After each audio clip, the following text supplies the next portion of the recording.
Sí, sí, pues no la estaba grabando, pero pues todavía no hemos empezado. Estamos dando como, bueno, voy a repetirle un poquito para que quede como esa parte.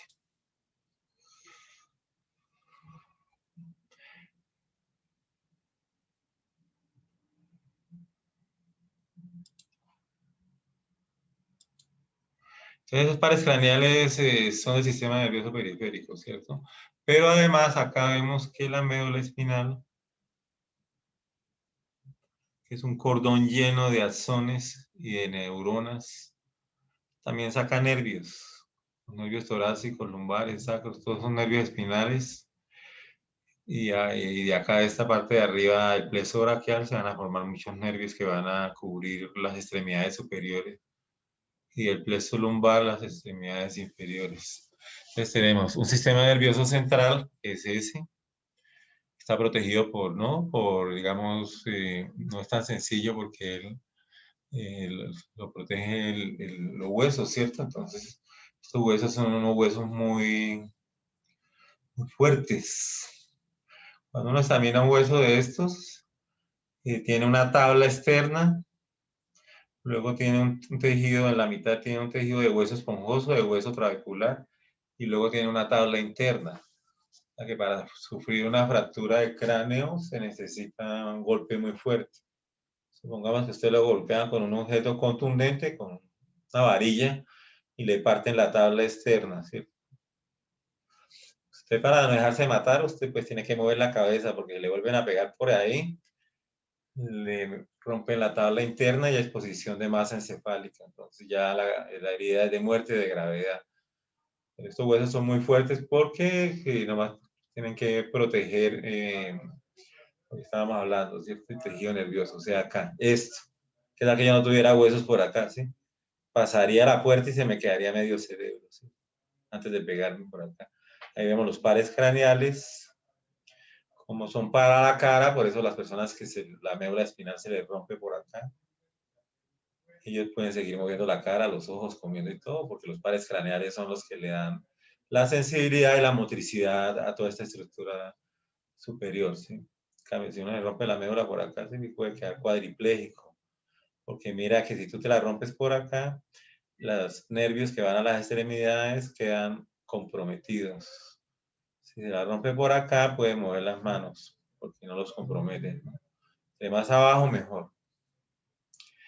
El sistema nervioso central y periférico. ¿Qué nos interesa a nosotros? Pues a veces sabemos que el sistema nervioso sirve para que nosotros tengamos conciencia, ¿cierto? Conciencia de lo que está pasando a nuestro alrededor. Estamos mirando, estamos escuchando, nuestras redes neuronales están pensando, ustedes están recibiendo esta clase, se están comunicando con mis redes neuronales que les está haciendo una exposición. Cada cual lo va a tomar de una manera diferente. No, la información, aunque pues, la información es igual. Eh, lo que nos interesa a nosotros es el tejido nervioso, o sea, no tanto lo que ustedes van a ver en la anatomía, sino de qué está hecho esto, ¿no? A veces nosotros no somos conscientes del estímulo, porque por lo menos a veces nos puyamos y los nervios vienen aquí, se comunican directamente con la médula y retiramos sin necesidad de pensar que nos estamos pinchando, ¿sí? Danilo, ¿qué me dices? Profe, esto, bueno, ahora que usted habló de la médula espinal y que si hay una ruptura puede quedar cuadripléjica la persona, o sea, sí, Diga. o sea, me puse yo a pensar, o sea, o sea, como si comparáramos con la electricidad que hay en unos cables, ¿sí me entiende? Si se solda el flujo de la electricidad, se podría, pues, reanudar y el cable queda funcionando, ¿cierto? Entonces me preguntaba si no, o sea, si hubiera como la forma de pronto Unirlos.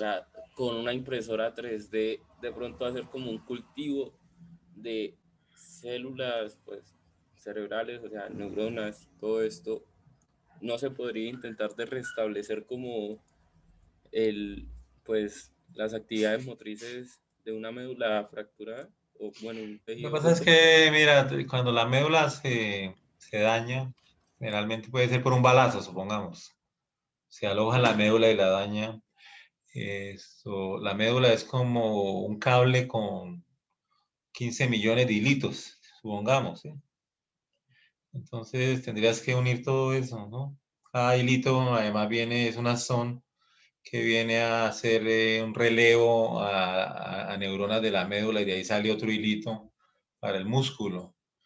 Lógicamente eso se podría hacer, pero no tenemos los medios. Y las impresoras 3D y todo eso, pues eso más que todo para cuestiones plastificadas o sólidas, pero usted sabe que nomás en la membrana de las neuronas hay cientos de proteínas y canales iónicos y todo eso.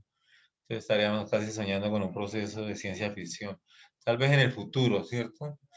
Se pudiera tener algún método para poder unir, porque como usted lo dice, esto es como un cableado eléctrico, ¿cierto? Si yo por lo menos llego y llego y corto aquí la fuente, por acá en esto, pues voy a comprometer estos barrios que son los brazos, ¿cierto? Y si comprometo el diafragma, el frénico, el nervio frénico que sale por aquí, el C12-3, la persona después de tener el accidente, que generalmente se llama esnucarse, caer de cabeza.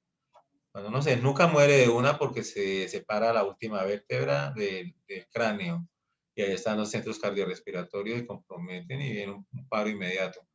Pero si la lesión es más abajo, por acá en esto se compromete el frénico y si en media hora no lo llevan a usted a conectarlo a un ventilador, el frénico deja de funcionar y el diafragma deja de funcionar. Entonces, o el frénico no es que deje de funcionar, sino que como queda roto no puede llegar al diafragma, darle la orden de que se contraiga. Entonces muere asfixiado. Pero cuando hay un accidente y una persona está muy comprometida en la parte superior,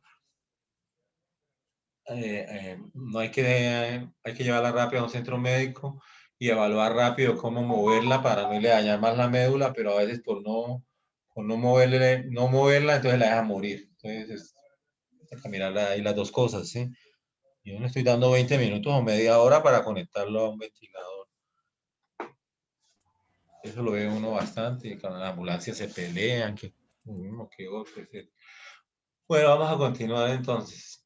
Aquí no somos conscientes, pero sin embargo aquí sale una vía que llega a la superficie de la corteza y nos dice que nos pinchamos, pero después de que hemos retirado la mano, ¿entiendes?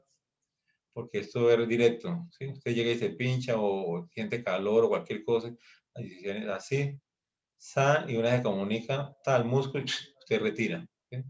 Pero hay una vía que sube a la conciencia y que nos dice a nosotros que nos pasó eso para que aprendamos de la experiencia, ¿no? Este es un corte donde ustedes pueden ver la curvatura de la médula espinal y que está protegido por el canal vertebral. Este canal vertebral tiene un montón de vértebras que tienen muchas apófisis, músculos, todo esto es supremamente protegido, esto amarillito que es la médula espinal, ¿no? Tiene que estar muy protegido por lo que estamos hablando. Queda usted parapléjico, cuadripléjico. Y si es un animal, está condenado a muerte porque no se puede alimentar ni se puede desplazar. ¿Por qué las balas quedan metidas en la médula? Si hay tantos huesitos y tantas cosas, ¿cierto? Generalmente cuando entra un balazo así por el cuello o por alguna parte, él se va por el sitio de menos resistencia. Entonces, como cuando llega y toca las vértebras, tienen muchas apófisis, salientes y inserciones para los músculos y protege muy bien la médula. Entonces, cuando llega ahí, empieza la bala y busca el sitio de menos resistencia. Y el sitio de menos resistencia en una vértebra es el agujero por el cual salen los nervios. Esto se estoy acá. Entonces la bala se mete. Toma la radiografía y la ve aquí en la médula. Acá. Bueno, lógicamente el paciente ya no tiene médula y pues ya es lamentable darle la noticia, ¿no? Sin embargo, la mayoría de pacientes no conocen esto y sueñan con volver a caminar, ¿cierto? Pero eso es casi imposible. Se puede llegar hasta ciertas, eh, por lo menos algunos prefieren andar, desarrollar fuerza y andar y apoyarse con estos para andar con dos bastones y no en silla de ruedas, para al menos simular que están caminando eh, más, ¿no? Y acuérdense ustedes que cualquiera de nosotros, en cualquier momento, por cualquier circunstancia, accidente o cosa, podemos pasar de un lado a otro, o sea, podemos pasar a la discapacidad. Hay otro sistema nervioso que es el sistema nervioso autónomo, y él sencillamente controla un montón de cosas que a nosotros no nos importa, ¿cierto? Por lo menos a mí no me importa si la pupila se volvió pequeña porque hay mucha luz, ni soy consciente de ello, ni cuál es mi frecuencia cardíaca respiratoria, cómo está mi digestión, ¿sí? Cosas así. Entonces el sistema autónomo eh, como que nos descomplica a nosotros ya de todos esos sistemas que se manejan solos para que no tengamos tantos problemas, ¿no? Porque la vida está llena de problemas, entonces. El tejido nervioso, acuérdense ustedes que esto que vemos acá no es el cerebro, sino se llama el encéfalo. Aquí ustedes ven lo que les decía, la tabla externa, que es de hueso compacto, muy fuerte. Encima está el cuero cabelludo y el velo. Acá hay hueso esponjoso, que ya es como más poroso. Y la tabla interna, que todavía es más resistente. Entonces, cualquier fractura de cráneo donde se hunda el hueso se llama fractura deprimida. Aquí está la dura madre. Mire que es la primera que está por encima. Es un corte sagital. Y el encéfalo, todo esto es la masa encefálica, ¿sí? Es que algunos estudiantes le dicen por lo menos los sesos, ¿sí? O las personas que no conocen dicen, ay, eso tuvo un accidente terrible y eso. El carro le pasó por encima y los sesos quedaron botados por terrible por todos lados. Es espantoso, ¿sí? Alguna vez nosotros, yo he visto, y más como médico, he tenido esta experiencia. Eso no se llama los sesos, se llama la masa encefálica. Ese es el nombre que nosotros le debemos dar. A ver, Lisbeth. Profe, ¿cómo es que cuando se fractura el cráneo, cómo es que se llama? Es que no le entendí casi. Es una fractura deprimida. Deprimida quiere decir que yo puedo llegar y darle un varillazo y le rompo la tabla esta, la de arriba, pero no fue tan fuerte. Pero si el tipo le sigue pegando con la misma varilla por ahí, ¿qué pasa? Le rompe esta, ¿sí? Pero si le pega un varillazo por acá, usted se mueve, le pega otro por acá y le pega otro por acá, de pronto sobrevive más que si la agarra en un solo lado. La tabla interna es esta y hay hueso esponjoso. Entonces, cuando la fractura es deprimida, el paciente inmediatamente tiene que ser hospitalizado en la unidad de cuidados intensivos. Si no, pues se mira y se observa y se ve que no se rompió esta parte de la tabla interna del cráneo de los huesos, entonces es más asequible. Aquí vemos un corte sagital, vemos el cuerpo calloso, vemos el tálamo, vemos el cerebelo, vemos el tronco encefálico, estos hemisferios cerebrales, esto es lo que forma el cerebro, lo que hay como de aquí hasta arriba. El cerebelo es una cosa diferente y el tallo es otra cosa diferente. Los tres forman el encéfalo. Entonces a usted le preguntan en qué se parece un avión a esto. Usted dice, se parecen en que el, el cerebro se sostiene y el avión se sostiene en el aire, ¿cierto? Entonces usted ya pues, hay un chistecito de estos, ¿no? Si usted quisiera mirar a una persona así, tener rayos X y decir, bueno, estoy mirando el cerebro de esta persona, ¿cierto? Entonces acá tiene los lóbulos frontales, por acá está la visión, si se llega a golpear o recibe un balazo por aquí puede quedar ciego porque está el centro de la visión. Por acá están los centros de escuchar las palabras, los lóbulos temporales, el lenguaje. Antiguamente surgió una teoría llamada la nefrología. La nefrología, si le veía a la persona que tenía mucho frente, entonces era porque tenía bastante benevolencia, si tenía por acá protuberancia era porque era asesino, ¿sí, no? Se desarrolló bastante a principios del siglo XX, pero nada, parece que no tiene nada que ver con la realidad, ¿sí? Aunque pues el tamaño del cerebro pues es importante, ¿no? En personas que son como universales, como globales, como que dominan. Profesor, ¿Sí? ¿me diría en qué parte se divide el encéfalo y me lo señala? El encéfalo es todo, mira. O sea, el cerebelo que está aquí y el tallo que está aquí adelante. Acá, mire, el cerebelo que se ve con puras laminitas, que es muy diferente acá, controla el movimiento y el tono muscular. Y aquí, mire, el tallo sale por la parte central, ¿sí? Con los pares craneales. Bueno, ha dado tanto para el estudio de esto que ya se han hecho unas áreas cerebrales, por lo menos se dice en el área 321 es la sensibilidad del cuerpo, el área 4 da las órdenes motoras a los músculos, tenemos el área 8 y 9 las prefrontales, el área de Broca la 44, todo esto lo van a ver al área 17 de la visión primaria.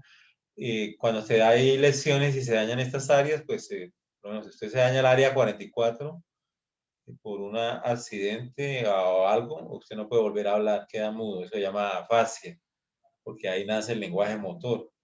O si se dañó tal agua, el área 17 tiene problemas visuales o auditivos. Entonces, esto está muy bien estudiado y lo van a ver ustedes más tarde.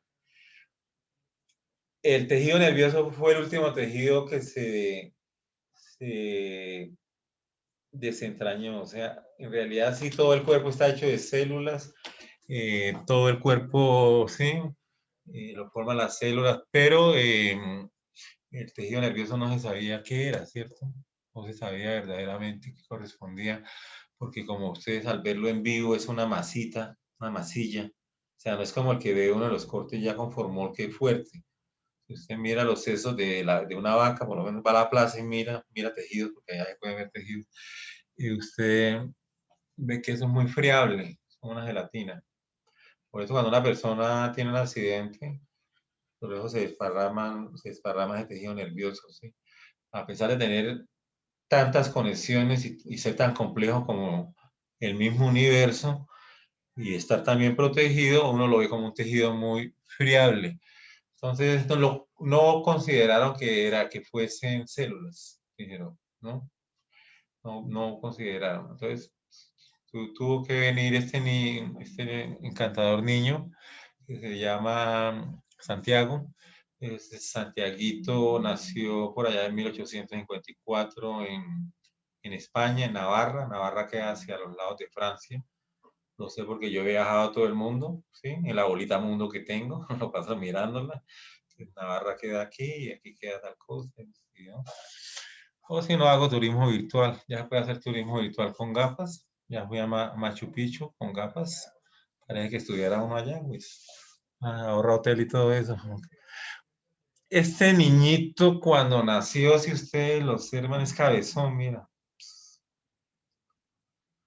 Mírelo bien para que vea usted cómo un niño se transforma, ¿cierto? Entonces, aquí ya está viejo, ¿sí? Yo miraba que sí, que conserva algo como de los ojos, como, ¿no? Él nació en una familia de clase alta, hijo de médicos. Eh, Generalmente los científicos del siglo XVIII y XIX eran personas pudientes, porque en el caso de nosotros seríamos siervos, seríamos personas que no tendríamos oportunidades, ¿no? Y este señor entonces, Santiago Ramón y Cajal, es considerado el padre de las neurociencias. ¿Por qué? Porque él fue quien descubrió que el tejido nervioso estaba hecho de células, pero que eran unas células tan modificadas, ¿sí? Eran tan modificadas que nadie había percibido que era verdaderamente célula. La historia empieza porque pues había una carrera por descubrir qué eran esos sesos, ¿cierto? ¿Qué era esa masa encefálica? Por lo menos algunas decían, no, lo que pasa es que la sangre entra acá por la carótida y como eso es frío y todo, eso está hecho para enfriar la sangre. Sin embargo, también se sabía que si a una persona se le oprimía fuertemente la cabeza, perdía la vida. O sea, que tendría que haber algo muy importante ahí en esa masa encefálica. Entonces, Cajal, que fue profesor de la Universidad de Barcelona. Ustedes ven aquí la entrada a la universidad, la arquitectura tan hermosa de la Universidad de Barcelona. Usted ve por acá, sí, siempre la sede antigua, ¿no? empezó a hacer estudios, ¿no? Pero el primero que realizó todo fue este otro señor que era el profesor de Cajal, haga de cuenta. Yo soy el profesor de ustedes, soy el profesor de, ¿sí? De Lisbeth, de Joan, y estoy enseñándoles aparentemente, ¿sí? Porque todo lo que yo también sé, pues por experiencia está en los libros. Entonces, Camillo Golgi era un político italiano muy médico, aficionado a la histología. Él utiliza un colorante, hace cortes cerebrales y utiliza un colorante que nadie había utilizado, que son las sales de plata. Sales de plata, ¿sí? Sales de plata. No sales conmigo, porque sé que nunca vas a salir. Sales de plata. Entonces, tiñó y vio estas formas con muchas proyecciones, procesos y ramificaciones. Pues Camillo Golgi descubre para él la teoría reticular, que fue la primera que se gestó, que dice que el tejido nervioso está formado por un gran retículo y que por ese retículo fluyen energías que se comunican unas con otras. Presentó la teoría a la comunidad científica de la época y muy bueno todo esto. Cajal era alumno de él, ¿no? Y pues, no habíamos alumno de primaria, de bachillerato, ya alumno de posgrado. En ese tiempo no existían los posgrados, pero sí uno se le pegaba al mejor profesor para ser científico, para trabajar con él. Y Cajal se puso a observar lo mismo, ¿no? Esta es la Universidad de Bolonia, donde estudió, y es que se la quise mostrar porque es la universidad más antigua del mundo. Fue la primera universidad que existió en Italia y pues tiene ese título ya como que ya habían carreras, que habían cátedras, que había investigación. Entonces Cajal se puso a mirar esto y Cajal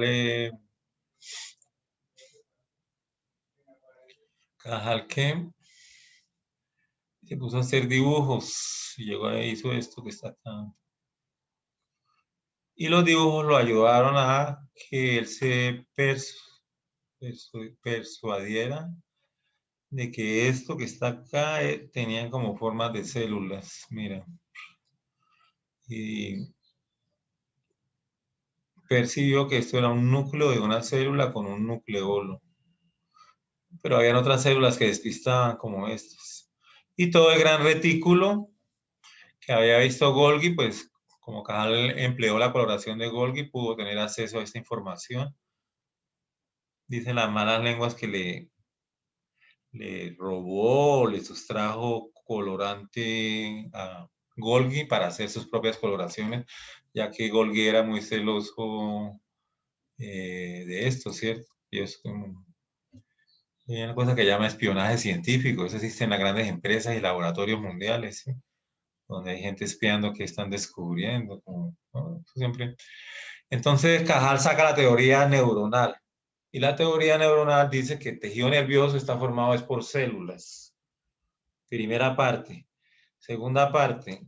Esas células no se perciben como tales porque son células modificadas que tienen grandes ramificaciones. Esas ramificaciones son los procesos.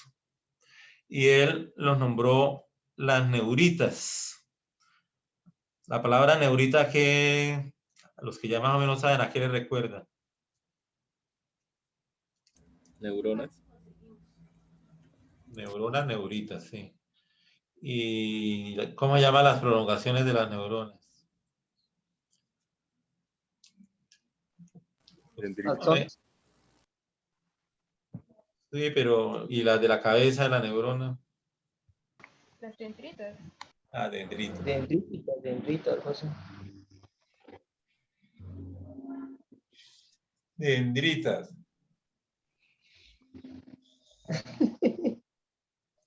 La segunda parte de la teoría neuronal dice que esas células lógicamente no están unidas unas con otras, ¿sí? Porque usted sabe que la célula es individual, es la unidad de la vida. Las células son individuos individuales, separados, ¿sí?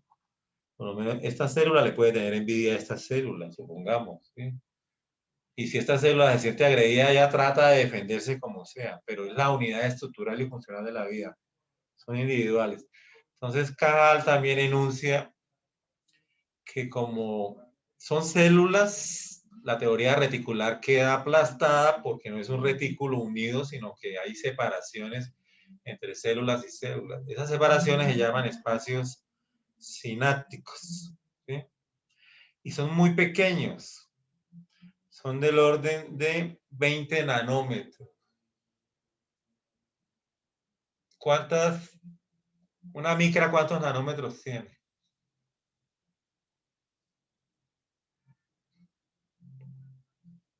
1000. 1000, ¿cierto? Y si el espacio sináptico mide 20 nanómetros, ¿cómo será de grande? Es diminuto, ¿cierto? Entonces Cajal dijo eso y además afirmó también en la doctrina neuronal, si alguien quiere buscar doctrina neuronal y mirar, afirmó de que en esa terminal habían sustancias químicas que salían al espacio sináptico y conectaban a la otra célula para transmitir la información. Con eso fue suficiente para que Cajal ganara el premio Nobel 1906. Pero también se lo dieron a Camilo Golgi que Camilo Golgi tampoco era cualquier perico de los palotes, ¿cierto? Había descubierto el aparato de Golgi. Con las sales de plata describió por primera vez este aparato que hasta ahora sigue llevando su nombre. En la célula nada tiene nombre propio. Ustedes vieron biología celular, ¿sí? Pero el aparato de Golgi sí nos lo han cambiado. Hubo grandes demandas de parte de Golgi porque Cajal le ha quitado su colorante, pero él no. ¿Sí? ¿Qué dirían ustedes de esa historia? ¿Qué moraleja sacarían?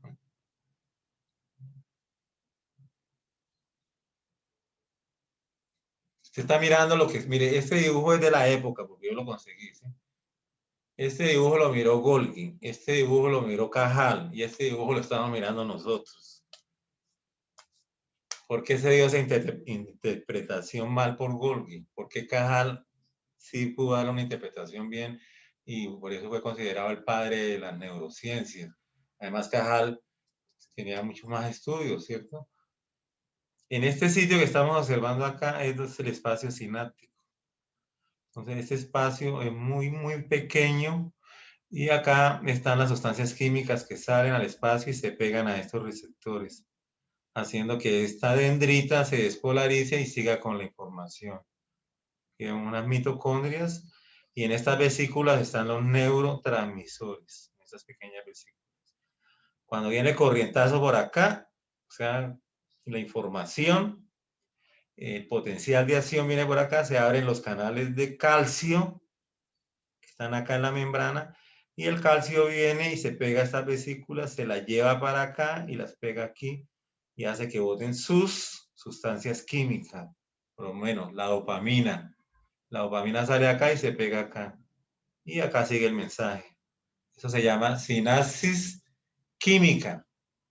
Entonces yo puedo tener aquí serotonina, ¿no? Puedo tener sustancia P, GABA, ácido gaminobutírico, serotonina, dopamina, noradrenalina, todo eso son sustancias químicas que hacen funcionar nuestro cerebro, que el 90% de nuestro cerebro es químico. ¿Sí? Es químico. Y el 10% es eléctrico. Ah, pero usted me dirá, bueno, ¿y eléctrico cómo es? El eléctrico sencillamente es que de acá a acá no hay espacio, sino que esto se une por medio de unas uniones que llaman uniones GAP, G-A-P, ¿sí? Uniones GAP o uniones intersticiales y se crea un hueco que comunica esto con esto. Entonces, cuando viene la corriente eléctrica, sigue derecho, no necesita este mediador químico. Entonces, el 10% de las sinapsis son eléctricas y no hay hendidura sináptica. Y el 90% son químicos. Por lo menos, si usted nace con un gen que codifica la serotonina, que es un neurotransmisor, y ese gen es defectuoso para fabricar serotonina, usted produce poca serotonina. Entonces aquí, cuando suceda este fenómeno, va a salir poca serotonina. Y eso va a causar depresión. Va a causar que usted duerma mal y que sea un poco depresiva. En otros casos sucede lo contrario, el gen produce demasiadas sustancias, por lo menos la dopamina, y hay demasiada dopamina, entonces cuando viene el corrientazo aquí, se abren los canales de calcio, la dopamina aquí se degranula y la persona es muy activa, se llama dopaminérgica, es una persona muy activa, y si sale muchísima, pierde el control de la mente. Entonces esa enfermedad se llama esquizofrenia. La esquizofrenia por un exceso de dopamina. Y como es hereditaria, pues uno dice, si me caso con una chica que tiene familiares esquizofrénicos, de pronto mis hijos pueden heredar esto. Y es que sin saberlo, sin estudiar medicina y sin nada, si usted se da cuenta de que la novia o el novio que está pretendiendo, que tiene hermanos en la cárcel o que yo no sé qué, inmediatamente uno como que se inhibe, ¿no? Por ciertos lados, aunque no debería ser así porque todos somos seres humanos diferentes y no podemos llevar estigmas de otras personas, ¿no? Entonces hay una sinapsis química y una sinapsis eléctrica. Eso no lo descubrió Cajal, eso se descubrió en 1952 cuando Snow descubre el microscopio electrónico y se ven las hendiduras sinápticas. Con lo de los neurotransmisores, ¿qué quería decirle yo? Que si una persona está deprimida no es porque esa persona sea aburrida, triste, no, es que le falta aquí química, ¿cierto? Que si una persona no puede dormir y pues le falta, debe tomar medicamentos. Hay unos medicamentos, para la depresión, por lo menos, que inhiben la recaptación de serotonina. Y cuando la serotonina se pega aquí, esos medicamentos no dejan que se despegue, entonces la persona mejora de la depresión porque va a tener más dopamina acá. ¿Sí? Si tiene esquizofrenia o si es esquizofrenia, también puede ser personas violentas que giran en la normalidad, o sea, que para uno son normales, pero son personas que terminan matando gente, siendo homicidas o dejándose llevar por toda esta química. Entonces, uno debe entender eso, ¿sí? Que son los neurotransmisores, en cierto modo, lo que manejan nuestra personalidad. Y cuando uno ve que una persona es violenta o que una persona tiene su personalidad, pues uno debe responder con inteligencia emocional. Ejemplo, si está peleando con uno, si es la mujer, no contestarle, ¿sí? Y contestar una palabra mágica para las mujeres que estén contentas en el matrimonio es sí, mi amor. Sí, mi amor. Y si es algo malo, no conteste, ¿sí? Se lo dice una persona con experiencia en 2 matrimonios. Bueno, vamos a seguir acá. Esta es la famosa neurona. Entonces, la neurona tiene 3 partes, ¿sí? El soma neuronal, que es esto, donde está el núcleo. Hay unas prolongaciones del soma, que son como las ramificaciones de un árbol, o sea, hagan de cuenta que esto, mira, que es un árbol viejo sin hojas, ¿sí? Una rama, ramitas, se van volviendo más delgadas. Entonces, a medida que se alejan las ramificaciones, se vuelven más, es árbol dendrítico. La neurona también tiene un axón, pero un solo axón. Ya puede tener muchas dendritas, una varias, mucho, pero siempre tiene un solo axón. Y termina en esta parte que se llama el teledendrón, donde el axón se ramifica. Y mire que aquí donde se ramifica, en este extremo aparecen como unos zapaticos. Esos zapaticos se llaman los botones sinápticos. Y por dentro de esos zapaticos, que es uno de estos, se encuentran estas cositas negras, que son las vesículas que contienen los neurotransmisores. ¿Hasta aquí hay alguna pregunta o alguien quiere comentar algo para que la clase no sea tan monótona?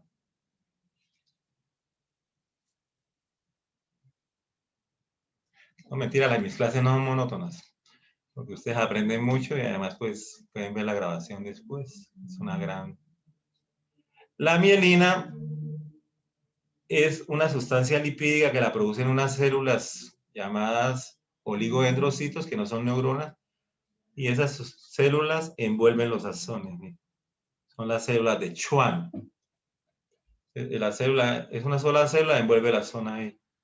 Aquí se hace otra y envuelve acá. Aquí se hace otra. Y eso le da una, son como conduce potenciales de acción o corriente eléctrica, lo aísla como un cable, aísla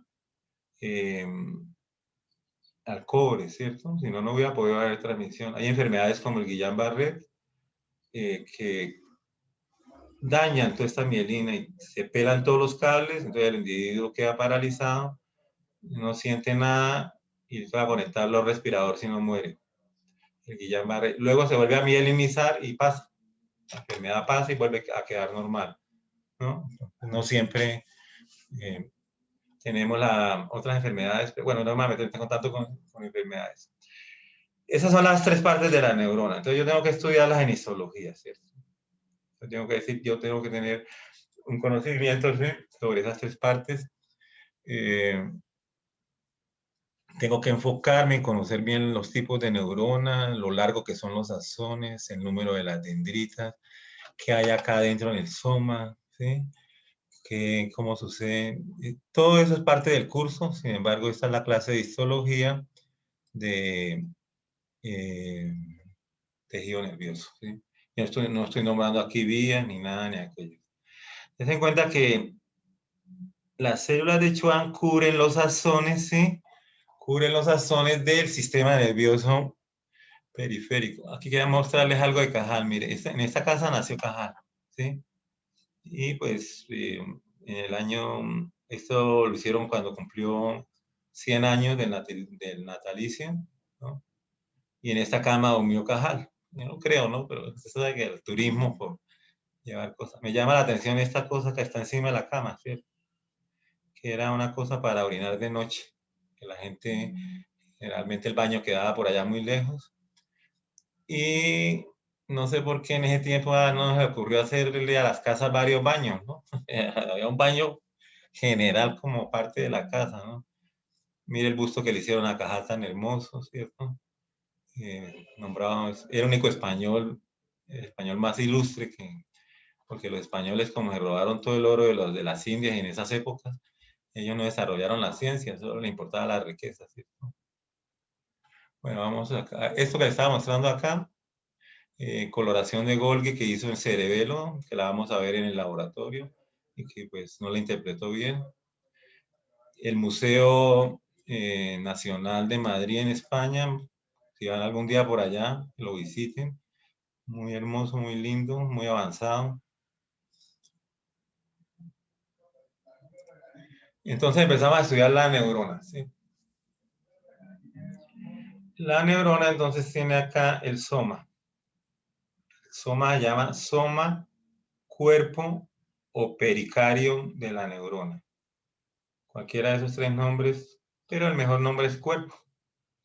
Es el centro trófico, o sea, si usted daña el soma, se destruye la neurona, porque es que ahí está el núcleo, y el núcleo es el cerebro de la célula, acuérdense. El núcleo es el cerebro de la célula. Entonces, el soma de la neurona. Ahí también se encuentran todas las partes de ese soma que las vamos a ver. Entonces, nosotros podemos ver que primero que el núcleo de la neurona, lo vemos acá, generalmente es redondo, miren, muy redondo, esférico, y tiene un nucleolo, lo cual nos da un aspecto como si fuera un ojo de pescado o como si fuera un ojo de búho. ¿Ustedes de qué le encuentran forma? Pescado. ¿Pescado? Entonces, cuando usted mira el microscopio y usted ve que un pescado la está mirando, usted dice, ¡uy! La neurona. ¿Sí? Bueno, nosotros, pues, ¿no? Yo creo que pronto nos vamos a ver en el laboratorio. Vamos a alcanzar, porque ahorita, ya cuando vacunen los países ricos se vacunen, van a sobrar vacunas para botar para lo alto. ¿Sí? El núcleo tiene eucromatina. Entonces, hay dos maneras como se presenta la cromatina, como heterocromatina y como eucromatina. Las células que tienen eucromatina tienen mucho trabajo porque tienen su DNA desenrollado y tienen muchos genes expuestos. Como la neurona no se multiplica porque tiene el aparato mitótico congelado, la neurona entonces tiene que repararse a sí misma, crear sus organelas y hacer todas sus funciones. Es muy activa, por lo cual es la célula que más necesita oxígeno en nuestro organismo. Del 100% del oxígeno que entra en los pulmones, el 20% se queda en el encéfalo. A pesar de que el encéfalo pesa 1,5 kilos o menos, se come el 20% de la comida y a los otros 90 kilos les deja el 80%. ¿Sí? O sea que por eso una persona que es deprivada de oxígeno por inmersión, esto en cuestión de 5 o 7 minutos ha muerto. Y eso se debe a que las neuronas, cuando no tienen oxígeno, dejan salir las enzimas de los lisosomas y destruyen la misma neurona en cuestión de minutos. Estamos hablando que puede aguantar hasta 10 minutos. Si se hace reanimación, puede aguantar bastante si se sabe hacer. Porque la reanimación le asegura el 15% de oxígeno al cerebro. Y ese oxígeno, pues usted se lo echa por la boca a la persona y la otra le hace masaje cardíaco. No lo olviden hacer un cursito, mirar cómo se hace la reanimación, porque la puede necesitar en cualquier momento. ¿Sí? Fuera del núcleo, con su nucleolo y su forma de ojo de pescado y su cromatina, se vieron aquí unas manchitas que se teñían. Entonces, eso se le da el nombre de cuerpos de Nys. Y al mirarlos son esto: retículo endoplasmático rugoso y ribosomas. Los cuerpos de Nys fabrican los neurotransmisores. Acá en el soma se fabrican los neurotransmisores. ¿Sí? Que yo los fabrique acá y que los vaya a llevar hasta la punta, tengo que hacer un transporte de esos neurotransmisores. ¿Sí? Lo curioso es que este señor Feder-Nys toma esta foto en 1850 y nosotros estamos hablando que la teoría neuronal fue en los años de 1900. O sea, él logró hacer y le dio el cuerpo de Nys, pero nunca supo que estaba mirando una neurona. ¿Sí? También eso no es que aparezca de un momento a otro. Si miramos otra parte del soma, vemos la membrana celular de la neurona. Es una membrana celular común y corriente, pero tiene muchos canales que dejan pasar iones. Son proteínas transmembranales, dejan pasar iones, en la superficie tienen oligosacáridos, proteínas, todo lo que ustedes quieran. Solo quiere decirle que aquí échenle una capa de cemento a esto por encima que se llama la lámina basal. Entonces toda neurona por encima de su membrana está protegida del medio externo por una lámina basal que está hecha en cierto modo de tejido conectivo. ¿Sí? Acá vemos el núcleo redondo, los cuerpos de Nys, los nucleolos.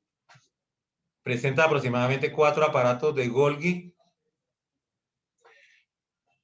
Y en este momento entonces vamos a ver cómo sucede el fenómeno de llevar yo neurotransmisores, péptidos, enzimas y sustancias químicas que se fabrican en los cuerpos de Nys, en esta parte, poderlo llevar hasta el botón sináptico.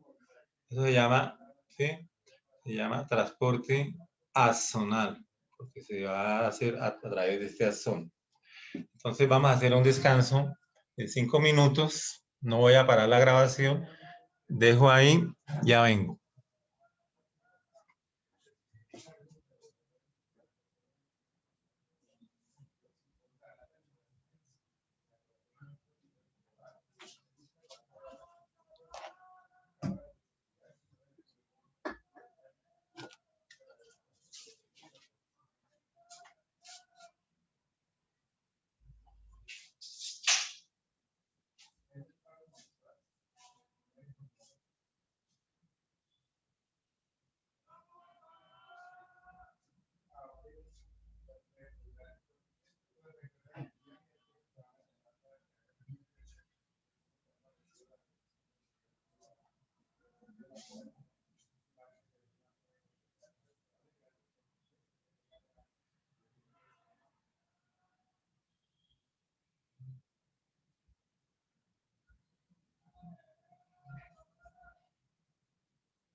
Muy bien, continuamos entonces. Estamos hablando de que este era el somo de la neurona y que aquí en esta parte en los cuerpos de Nil se fabricaban los neurotransmisores que finalmente iban a hacer su efecto acá. Aquí vemos cómo se acumulan y lo van a hacer acá.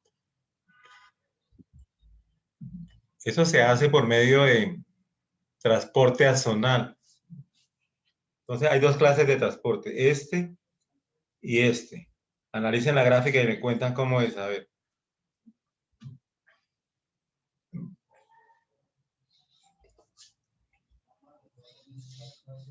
Entonces, el anterógrado, ¿a dónde irá? Miren las flechas.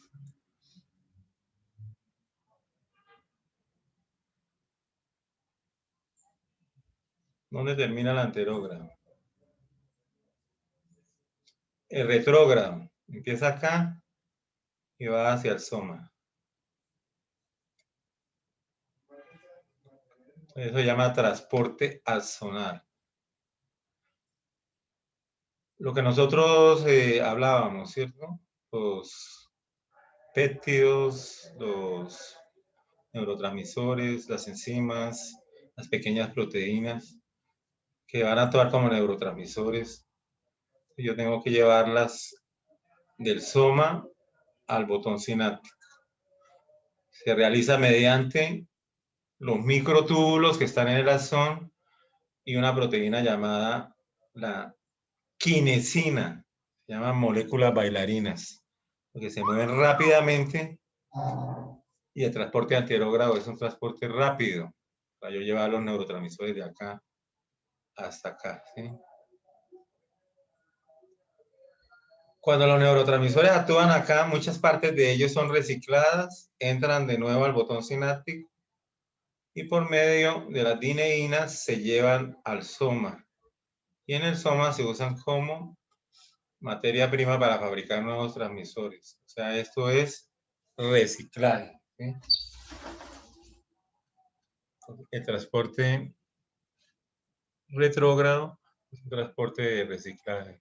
El transporte anterógrado es un transporte de llevar sustancias a la terminal del axón para que puedan actuar allí. ¿Cómo vimos que llamaban estas pepitas? ¿Vesícula? Vesículas, ¿qué? Sinápticas, ¿cierto? ¿Y qué tienen por dentro? Neurotransmisores. Nómbreme 3 neurotransmisores que ya haya aprendido. Dopamina, serotonina y no me acuerdo cuál otro. Ácido gaminobutírico, sustancia P. Hay muchos. Todavía ni siquiera se han descubierto todos. Esta clase de transporte a través de los microtúbulos tiene su desventaja, por lo menos. A veces el virus de la rabia muerde y alcanza el nervio acá, alcanza la terminal del nervio y se viene por acá, por transporte anterógrado. Y el virus de la rabia llega acá y por las dendritas pasa a la siguiente neurona hasta llegar a la corteza cerebral, donde la infecta y el individuo muerde. Muerde. La rabia, cuando presenta los síntomas, ya no hay salvación, ¿sí? Por eso cuando un perro lo muerde a uno, uno tiene que saber de quién es el perro, si está vacunado. Y si es un perro callejero que pasó, toca darlo como que si tuviera rabia y hacerse tratamiento, que son como 20 inyecciones, ¿sí? Otra cosa que pasa por acá y lo van a ver, la bacteria tétanos también entra por acá y viaja por ese transporte. Entonces el transporte también puede transportar microorganismos que puedan causar enfermedades. El transporte axonal. ¿Qué tiene también o qué vemos también en el soma?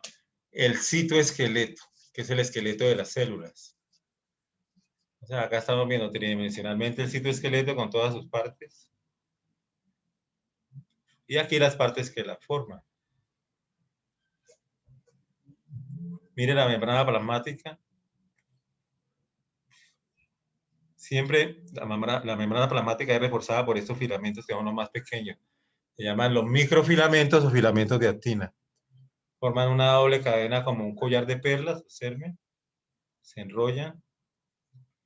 Se encuentran mucho en el músculo, la actina, ¿sí? Y refuerza, le da solidez para que no haya apabullamiento o para que no la membrana celular que es tan, digamos, tan débil no vaya a ser lesionada. Los microfilamentos miden 7 nanómetros. Tenemos los filamentos intermedios que miden 10 nanómetros. Esto se llama neurofilamentos y se encuentran mucho en las neuronas. Por eso se le dio el nombre de neurofilamentos. Pero ahí también pertenecen las queratinas de la piel. Y los microtúbulos que tienen 25 nanómetros son los más grandes, los más importantes. Sobre todo una cosa, sirven de sistema de transporte. O sea, debido a estos microtúbulos, es que nosotros podemos transportar estas sustancias por las quinesinas, viajan por encima de los microtúbulos, dando vueltas, girando rápidamente por los campos magnéticos y de esa manera, pero los microtúbulos son los más, todos son importantes, lógicamente. Los filamentos intermedios a veces con la coloración de Golgi se unen entre ellos formando las microfibrillas, pero las microfibrillas no son son artificios fosforicolorantes. Si ustedes miran aquí el soma, se dan cuenta de que este soma le están llegando muchas terminaciones. Miren. De una neurona, de otras, de otras, de otras. Así está comunicado el sistema. Pero si esta neurona decide conducir la corriente nerviosa que pasa el impulso eléctrico, tiene que pasar por el axón. Tiene que salir por el axón. Entonces, el flujo de la corriente eléctrica es dendritas, soma y axón. Para que pueda generarse un potencial suficientemente fuerte para que pueda salir por el axón, se tiene que llegar a un umbral de contactos. Supongamos que aquí hay 60 contactos en estos botones, 60 botones de estos están llegando y estimulando la neurona. Cada uno viene de un lado diferentes para generar una respuesta. Entonces, esta neurona por lo menos dice, yo tengo un umbral de que cuando me dan tanta energía, yo produzco un potencial de acción y conduzco. Pero si la energía es menor, no conduzco. ¿Cómo lo compararía yo? Supongamos que aquí hay 60 bombillos. Cuando se prenden 20 bombillos a la vez, simultáneamente, cada vez es lo mismo, dan suficiente energía y la neurona conduce. Pero si se prenden 15, la neurona no conduce porque no llega al umbral. Si se prenden 40, pues conduce más rápido, pero no a más velocidad. O sea, hay que llegar a un umbral. Y por eso es que cuando uno va a tomar decisiones, uno llega y dice, si hago esto, pero es que me aparece allí, voy al centro, hago así. Al último, voy, no voy, y de acuerdo a la sumatoria, entonces se van a tomar decisiones o se van a hacer cosas. Es bastante complejo, pero funciona de esa manera. Y cada persona es diferente. Esa conducción se llama conducción temporal, espacial, digo, porque en los diferentes sitios que llega va a contribuir al umbral, puede pasar. Otra manera de que pase es que no sean tantos sitios, sino que dispare rápido. En vez de disparar 200 veces por segundo, dispare 400 impulsos por segundo. Entonces va a adquirir la energía. Eso se llama conducción temporal. Y esta que estaba explicando antes, del umbral, conducción espacial. Entonces ya hemos visto el soma con sus diferentes partes. Ustedes ya más o menos conocen la neurona de este lado. Las mitocondrias de las neuronas tienden a ser más bien redondas que de esta forma. Las neuronas presentan el doble de mitocondrias que la mayoría de las células. Según la forma del soma, se le da el nombre a las neuronas.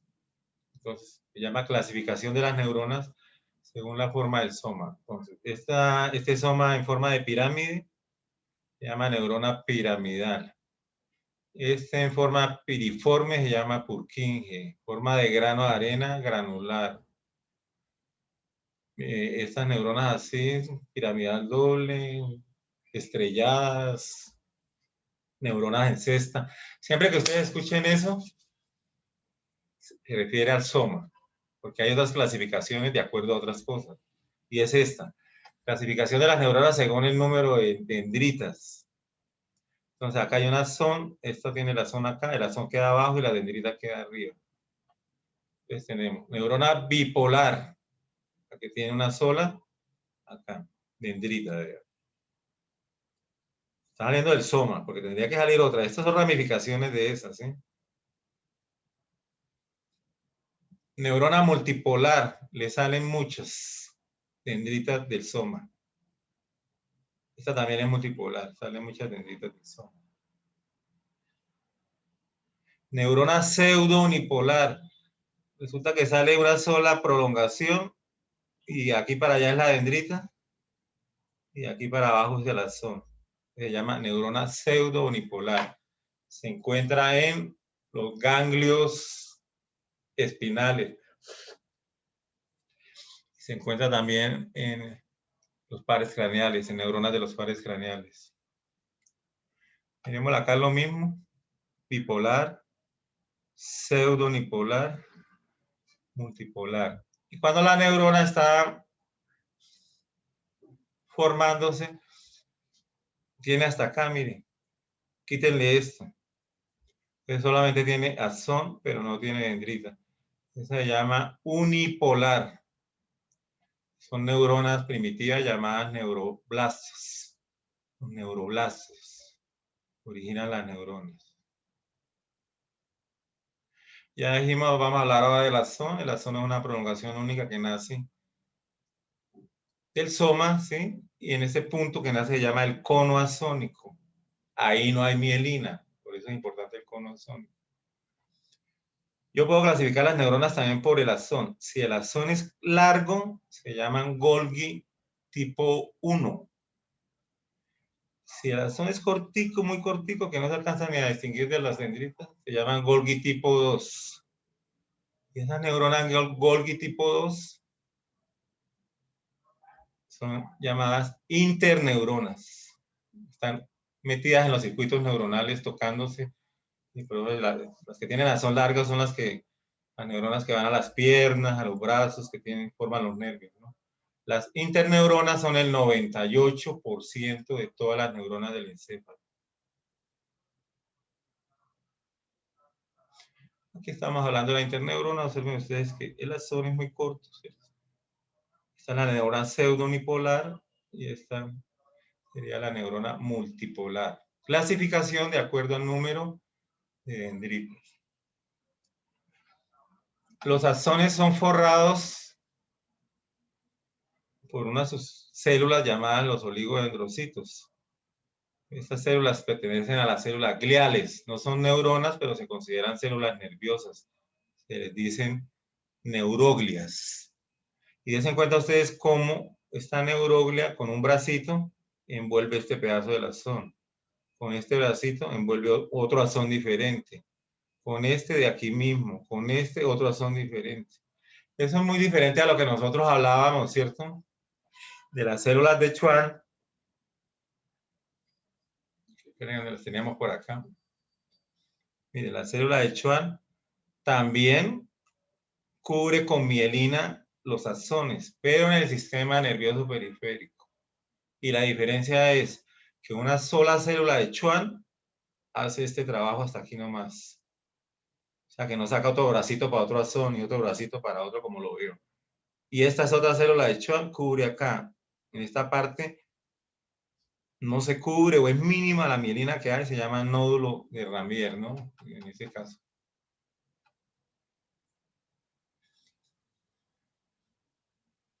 Entonces, el oligodendrocito cubre los axones en el sistema nervioso central, la célula de Schwann cubre los axones en el sistema nervioso periférico.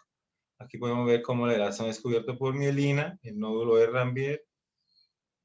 Nódulo de Ranvier. ¿Para qué sirve la mielina? Para aumentar la velocidad. La mielina generalmente está en los axones gruesos. Los axones delgados no tienen mielina, son amielínicos. Están pasando cercano. Los axones gruesos conducen a más velocidad que los axones delgados. Y si yo le pongo mielina, entonces la conducción se hace de nódulo de Ranvier en nódulo de Ranvier. Entonces viene la corriente eléctrica acá. Como aquí hay mielina, salta aquí y luego salta acá. Y así sucesivamente. Entonces se aumenta la velocidad. La mielina aumenta la velocidad.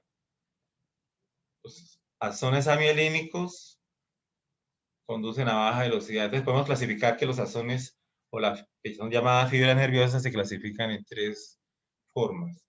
Las fibras A son delgadas, axones muy delgados amielínicos.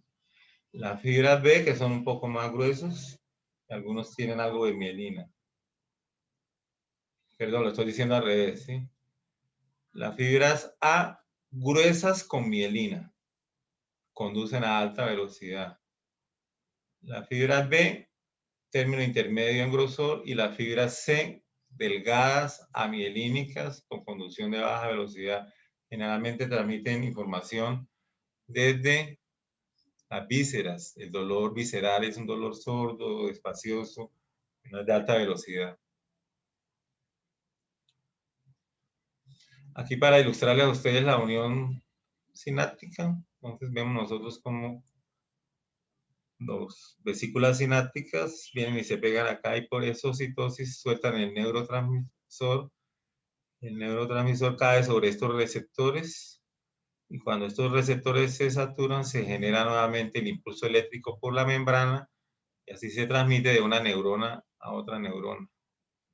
Lo que yo les decía, esto es una sinapsis química con neurotransmisores y esto es una sinapsis eléctrica, que no tiene estas sustancias químicas, sino que tiene comunicaciones por uniones de hendidura, uniones GATT, que hablábamos, uniones de intersticio, y la energía eléctrica pasa directo, sin necesidad de estos mediadores químicos. Estas son el 90% y eso es solamente 10% de la sinapsis que hay en el sistema. Miremos algo ahora, ya no referente a las son. Miremos las dendritas. Las dendritas nos hacen a nosotros acordar de un sistema que se llama plasticidad cerebral, ¿sí? Entonces, ¿qué quiere decir? Que las dendritas no son estáticas. Ya, por lo menos yo estas dendritas aquí las tengo pegadas con contactos sinápticos. Cada una está en un contacto sináptico. Pero esta dendrita aquí está creciendo. Ya va creciendo. Tiene microtúbulos. Tiene las mismas cosas que hay en el soma. Con el tiempo esta dendrita de acá se muere y esta dendrita que viene creciendo se pega nuevamente o no se pega. Si se adquieren nuevos conocimientos, nuevas experiencias, se van creando nuevos contactos sinápticos y este fenómeno se llama plasticidad cerebral. Lo que dijo Heráclito, nadie se baña 2 veces en el mismo río, porque al otro día el agua es diferente, las nubes están en otra disposición, hay otros insectos, cada momento, cada instante es diferente en nuestro sistema nervioso, va cambiando constantemente. Y por lo menos con toda la información que le he dado hoy, ustedes ya han formado miles y miles de redes neuronales, sobre todo cuando se aprenda esto. Si las dendritas crecen continuamente y mueren continuamente de acuerdo a lo que nosotros hagamos para desarrollar contactos sinápticos, ¿no? Si yo quiero aprender un idioma extranjero, tengo que elaborar muchísimos contactos sinápticos. Pero si hay buena plasticidad cerebral me permite, ¿no?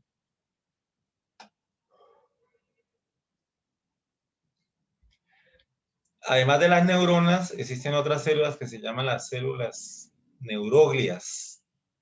Neuroglias o células gliales. Primera característica de estas células, no transmiten potenciales de acción, no transmiten corriente eléctrica. Pero qué pena, ¿cómo se llaman las células? ¿Gliales? Con L, gliales. Glial viene de pegante, que quiere en latín, glial quiere decir pegante, ¿sí? Entonces, ¿cuál es al principio ni se sabía para qué servía? ¿Sí? Hoy en día se han estudiado bastante. Entonces tenemos que las células gliales son, por cada neurona hay 9 células gliales. Y, por decirlo así, son nodrizas, siervas o sirvientes de las neuronas. Para que la neurona funcione bien, necesita de ellas. Es más, si usted hace un cultivo de neuronas y no le echa células gliales, las neuronas no crecen. Necesitan de ellas, ¿sí? Entonces, entre estas tenemos los astrocitos, los oligodendrocitos que ya los nombramos, la microglia, las células ependimarias, las células de Schwann y las células satélites o capsulares que la llaman acá. Empecemos por los astrocitos. Los astrocitos, como su nombre lo dice, parecen estrellas, astros. Tienen prolongaciones. Entonces, hay 2 clases de astrocitos. El astrocito protoplasmático y el astrocito fibroso. Ustedes ven, el astrocito fibroso tiene prolongaciones delgadas que no se ramifican ni tocan los vasos sanguíneos. El astrocito protoplasmático tiene ramificadas prolongaciones, miren, también tocan los vasos sanguíneos, ambos. Eso no son. Los astrocitos en su interior tienen una proteína que se llama la proteína glial fibrilar ácida. Proteína fibrilar glial ácida. Entonces, cuando hay en el sistema nervioso no se produce cáncer, se producen tumores. Y los tumores son producidos por las células gliales. Y una de las que más producen tumores son los astrocitos, porque producen los astrocitomas, ¿sí? Y los astrocitomas, usted lo lleva al laboratorio y detecta la proteína glial fibrilar ácida y dice son astrocitomas supremamente malignos. Una vez diagnosticados, se operan, se hace radio y quimio, y la vida de la persona más bien es corta, ¿sí? O sea, es una vida corta, 6 meses, 8 meses. El astrocitoma malignos. Son los tumores más graves del sistema nervioso. Él ayuda a formar esto. Cuando toca los vasos sanguíneos, ayuda a formar la barrera hematoencefálica, que hace que estos vasos sanguíneos no dejen salir su contenido, solo glucosa, aminoácidos y oxígeno. Aquí lo tenemos, la barrera. Este es el vaso sanguíneo. El astrocito con su terminal, parte de la neurona, y una célula llamada pericitos. La barrera hematoencefálica protege las neuronas del contenido que va por el plasma sanguíneo, o sea, le pone, no todo lo que vaya por el plasma puede entrar al tejido nervioso. Solo entran los alcaloides, que son sustancias amargas, y el alcohol, ¿no? Eso sí puede pasar el tejido, el alcohol lo pasa fácilmente, y los alcaloides, que se refiere también a las drogas psicotrópicas, pasa fácilmente esta barrera hematoencefálica. De resto, digamos que es como su nombre lo dice, es una protección, una barrera.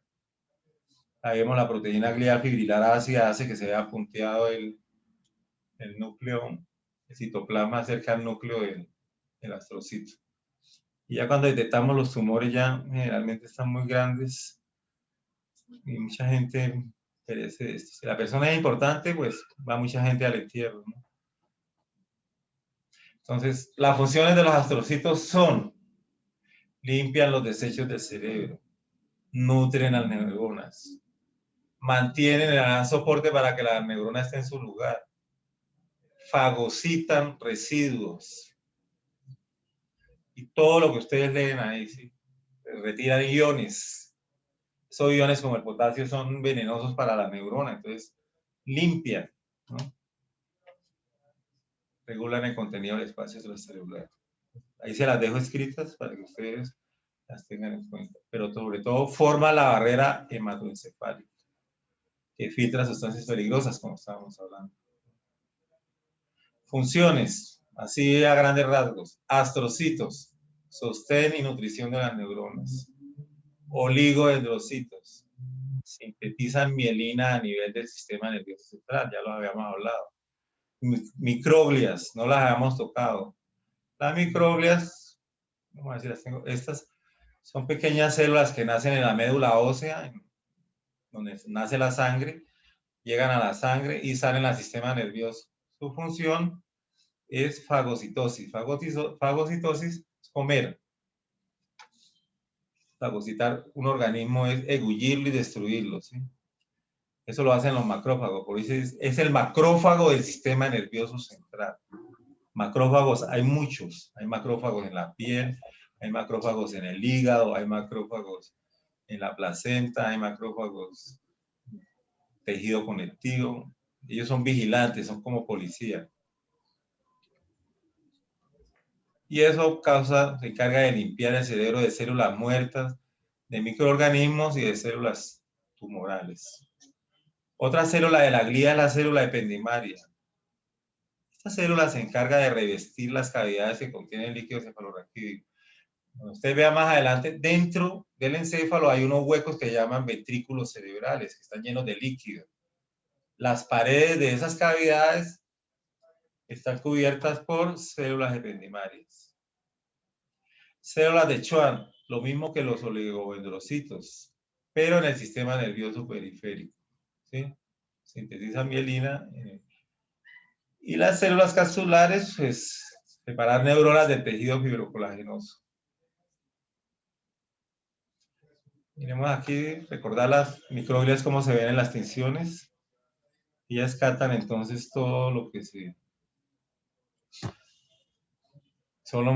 vuelvo y repito, son los macrófagos del sistema nervioso central. Cuando la célula muere, la fagocitan, participan en la fagocitosis, pero también controlan células tumorales. Bueno, jóvenes, eso más o menos sería lo que concierne al tejido nervioso. Si tienen algunas preguntas o quieren comentar algo.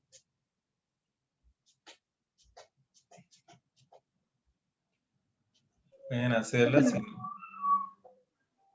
¿Usted nos veremos presencialmente? ¿Cómo? ¿Con usted nos veremos presencialmente? Sí, yo creo que nos vemos presencialmente al final del semestre, yo creo, tal vez. Pues a mí sí me interesa que ustedes puedan mirar al microscopio, ¿no? Que puedan tener esa experiencia, pero ustedes saben que estamos en pandemia, ustedes son la generación de la pandemia. Están en segundo, ¿cierto? Sí, señor profe. ¿A que no han ido a la universidad por primera vez? No. Pues a estudiar no. Tengamos paciencia, vale, cuidado que mediante Dios la vacunación en 2 meses va a estar completa para todo, yo digo. Y podemos vernos allá en el laboratorio de histología donde tenemos 40 microscopios y tenemos las láminas, podemos ver y repasar y pues aprender más. Entonces, no siendo más, me despido muy cordialmente. Listo, profe, muchas gracias. Gracias, profe. Profe. Gracias, profe. Hasta luego. Bueno, jóvenes. Hasta me luego, alegra profe, haberlos muchas gracias. conocido. Hasta luego, profe. Muchas gracias, profesor. Hasta luego.